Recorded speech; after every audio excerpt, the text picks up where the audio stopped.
We want to get more on the history of this historic house. It really is an incredible and magnificent structure. It's really sad to see the state that it's in right now, but Robbie Cangelosi is not only an architecture expert, but he is a carnival buff, and he's joining us now along St. Charles Avenue tonight to talk about this. What can you tell us about this house and the type of structure that it is? It's a great mansion along St. Charles Avenue. It was built in 1888. Sully and Toledano was the architectural firm that did it. The Morris family originally built it, and they came down to New Orleans, got involved with the Louisiana Lottery during the 19th century, and then got into the development business in town.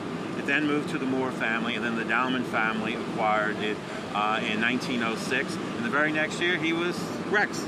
Wow, so that was the first Rex.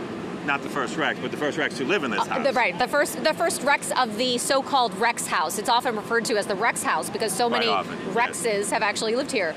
Is that where the tradition started of having the carnival parades stop and toast at this house? Yes, there's actually some very good footage at the Library of Congress from the early 20th century showing Rex passing the house with all the people in the period dress at that time. Wow. And the wonderful parade then.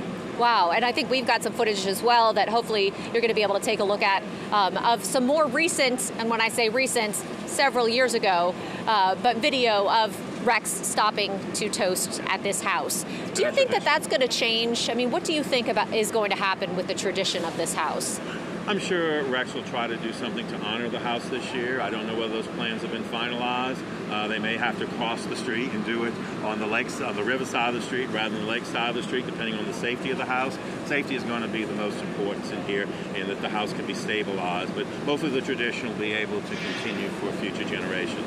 What does the architecture of this house tell us about its stability at this point? Any idea?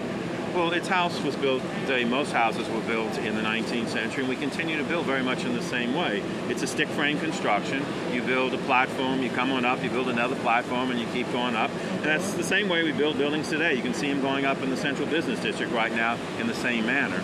So it's been a tried and true method that's been built in the South for a long period of time. Okay, well, Mr. Cangelosi, thank you so much for being with us tonight. We really appreciate that perspective on this house that, you know, it's so unfortunate. But this house, again, will likely continue to be a part of carnival history, and we're, of course, going to monitor the situation as this firefight is still ongoing and will probably go on well into the night and possibly into the early morning hours. So that does it for us here along St. Charles Avenue. Ton, let's go back to you in the studio. Katie, thank you.